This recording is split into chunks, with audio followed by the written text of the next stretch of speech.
future of the Europe and what means a Brexit for the Central Europe especially? Oh, that's a pretty complex one as a starter. Well, what can I say is that, first of all, it's a really bad signal for the rest of the EU. Because whether you like it or not, it looks like, particularly in times of crisis, whether we're talking about the Eurozone crisis or that we're talking about how to manage the refugee crisis or other security crises in the east of Europe, the perception that you're having is that suddenly somebody doesn't trust anymore the common project. So a Brexit could be followed by a Czechsit or a Hungary exit or a Frexit or whoever knows what. I'm confident and I hope that a Brexit will not take place.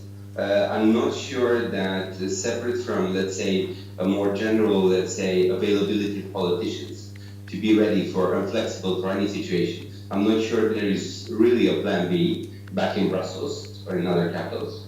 And I honestly think that should the Brexit happen, it's going to be I wouldn't say the beginning of the end for the European Union, but let's just say it's going to be a really bad signal for the whole of the club. Again, I'm pretty positive and optimistic in the sense that we will witness a British Remain. I've been following closely the campaign and the concurring arguments. I can see well that by the very fact that the pro-Brexit campaign is accusing the Remain campaign of getting emotional or getting into a fear game, I think that basically balances things a little bit, because up till now, normally the Brexiters have been the ones who have been more emotional on the topic. And as a political analyst, I can always say that the stomach beats the mind. Okay, Radu, do you can stay with us during all the debate? Okay, thank you. Mr. Gallagher, how do you appreciate the compromise between Mr. Cameron and the European Council? I don't think there was any meaningful engagement. I mean, Mr. Cameron did his tour, making it clear that he would not campaign to withdraw from the EU. He was asking for things like special status, sovereignty, which it really wasn't in the power for anyone in the EU to give him. And it's clear that what he has got over some waiting time before migrants can claim benefits, that can be overturned by the European Court of Justice, which is the sovereign body in the EU. It overrides the authority of national judicial systems. I think it was right, even though he's a politician. He was forced into it against his will before the general election because he was afraid that if he didn't offer this to nationally minded British people, they would vote for UKIP and he would lose his majority. The British never had the opportunity to vote on whether they wanted to be in the EU prior to joining. And it's clear that the British approach to governance, which I think is liberal, decentralized, based on deregulation, not top-down control, is at variance with the direction of travel of the decision makers in Brussels. So even though this is a stormy time, it will, I think, help to clear the air. Radu, do you hear me? Yes, I do. Okay. About this compromise. Let's suppose the UK will remain in the European Union, but we'll have this compromise. It will be a stronger union or not with this compromise? It's hard to say. Let me tell you why it's hard to say. First of all, because we're dealing here with management of perceptions. Very few people actually look at agreements as what has been generally agreed, even at European councils, on the merit. It's all about spinning in the majority of cases. I think that Prime Minister Cameron was, in a way, obliged, after promising this politically, to have a referendum. He was obliged to have this campaign. I think he took the right stance by putting his political efforts and his political energy behind the Remain campaign. As regards the strategy, I think it's not in a lot of cases different from the one used 2-3 decades ago from as regards the previous renegotiation. From this perspective, I hope that this strategy really works. What I can really say as a former Romanian guy in Brussels is that there is a certain level of bitterness back in the EU capital as regards the way this negotiation has happened, has been conducted. I wouldn't say personal bitterness as regards Mr. Cameron, but the very fact that some people may think that you're leaving, that weakens the situation of people back there in the institutions. And this is, I think, one of the main arguments also for the Remain campaign, the fact that whether you like to recognize this or not. And I'm a big fan of Britain. I really do believe that the slogan "Great Britain" is true, and that we do need a Great Britain in Europe. But the truth is, in pragmatic terms, in nowadays globalization world as well, I think true influence means for London to stay in the EU. Thank you, Radu. Ms. Ambassador, how do you appreciate the debate in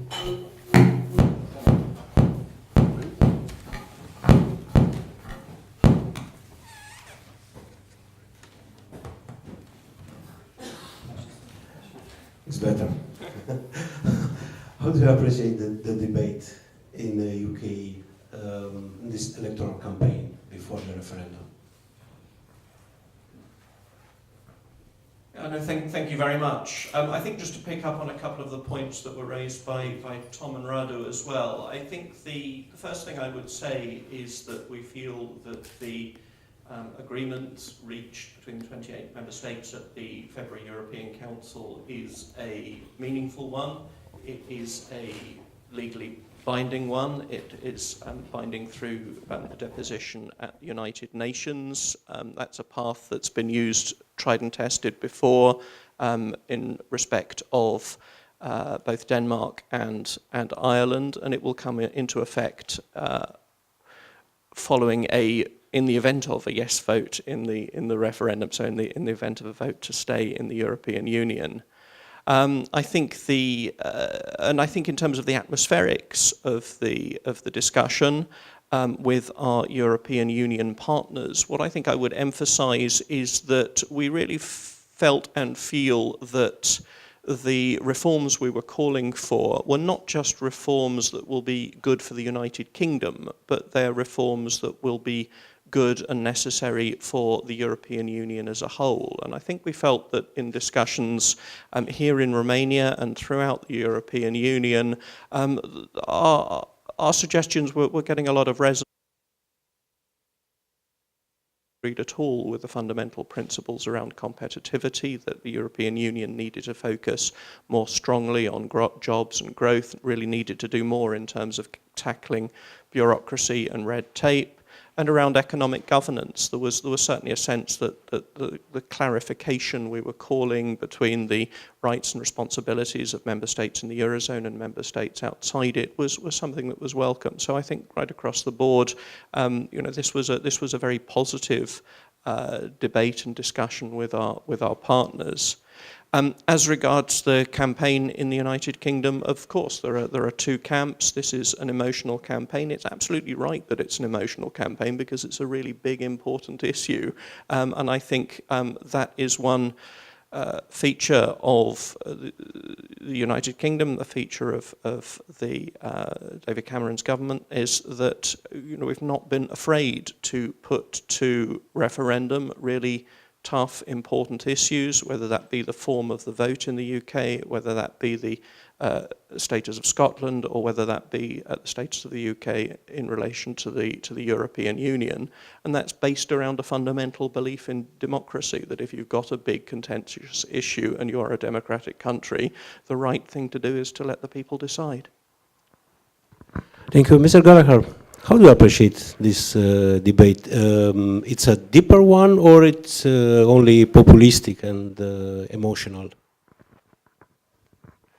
I've not been impressed by the offer of either of the two camps. I feel I'm going to vote for Brexit on the 23rd of June, but I feel a far more effective case could have been made for Britain outside the EU, but still having friendship, trade, close interaction, offering a different model of governance, because I think the globalization model that Radu Magdin referred to is vastly overrated and is played out. It's corporatist, it's for the benefit of big institutions, bureaucracies, transnational corporations. And one of the reasons why we have a wave of populism, a wave of disaffection across much of the democratic world, is that this model is failing. It is failing to deliver jobs and security. The EU is part of this system. The EU has little to say to small and medium-sized businesses. It imposes vast bureaucratic requirements on them, even ones in Britain which have very little trade with the rest of the EU. They have to spend a huge amount of time and money responding, to this sort of tier of bureaucratic control. So, I think the EU system lacks legitimacy. I think decision makers should have responded in a friendlier way than, say, the French Minister of the Economy, Monsieur Macron, has done, in which he's basically threatened threatened Britain, with various reprisals if it makes the wrong decision next month. I mean, I don't think it's possible for any country to have special status in the EU. I mean, at the moment, Germany has special status. Germany is controlling the EU's money through the Eurozone. There's nothing sinister about this. It's just the way that the whole thing has been manufactured. I think there is something a bit more alarming about the way that Mrs. Merkel, has imposed her migration preferences on the rest of the EU, including countries outside the Schengen zone, who will have to, after a period of time when the large number of migrants are naturalised, will have to accept these people if they want to move to Britain. I don't think the EU decision makers are angry with Mrs. Merkel, because it's all part of their globalisation agenda, but they are angry with Britain, whose wishes are far more modest and I think constructive. Thank you. Radu, about the debate, I saw in the economical debate, the great enterprises, the great companies, the banks, the great banks in the United Kingdom are for anti-Brexit, for remain in European Union, and to stay in European Union. And the SMEs, the directors of the SMEs, are more for Brexit. I think it's significant, this question. What's your opinion? I think, again, it's a matter of perception. First of all, when talking about big employers or big multinationals, I think then we're dealing with people who really have done their research as regards their interests and what's best for business. From this perspective, I don't think it's by chance that a lot of people in the City of London, or the fact that I believe yesterday or 2 days ago, the CBI basically encouraged a lot of employers to speak to their employees about remaining in the EU. Now, as regards SMEs, I'm not sure they really have a report, let's say, report for them, or that's because they don't have the means, or simply they think they can diversify. I always trust the energy and the talent of the British people. So I'm not worried for Britain, no matter the case, whether we're talking about remain or exit per se. But it's always an issue of what's the best choice. And from my point of view, without being an economist, it's better to remain. Now, there are significant data in this sense. The fact that some of this data has been sponsored, or the Remain campaign has been sponsored by interest in the City of London, I don't believe changes things. Why? As long as the audits, the reports are professional, as long as the numbers can be checked. And again, let us also look at the fact that Private sector numbers are also double the majority of cases by numbers, official numbers from government. We're talking the ones from Minister Osborne, or we're talking from the messaging of Prime Minister Cameron. I believe that per se, let's say the better, the wiser economic choice for Britain is to stay in the EU. Thank you. Mr. Ambassador, can your country become a strong global power alone, like Singapore, for example, or like Japan? Thank you.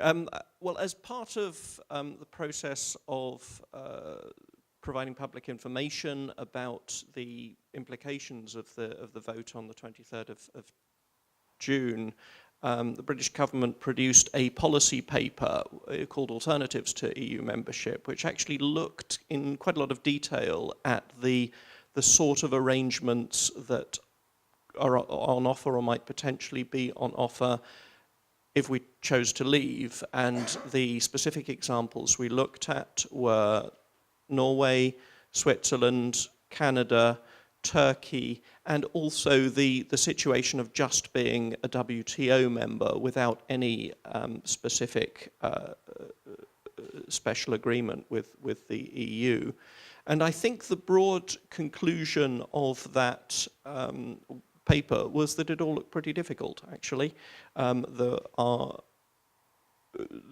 in terms of the closer the relationship with the EU, the stronger the rights of things like access to the single market, but also the greater the responsibilities and obligations. So, for example, no agreement has been made with anybody which gives access to the single market without requiring a commitment on accepting free movement of labour, for example. So there would be a lot of quite difficult trade-offs, and certainly the conclusion of that policy paper was that no existing arrangement or no arrangement that was likely to be agreed, putting the UK outside of the EU, was as good as the arrangement that we currently have within the organisation.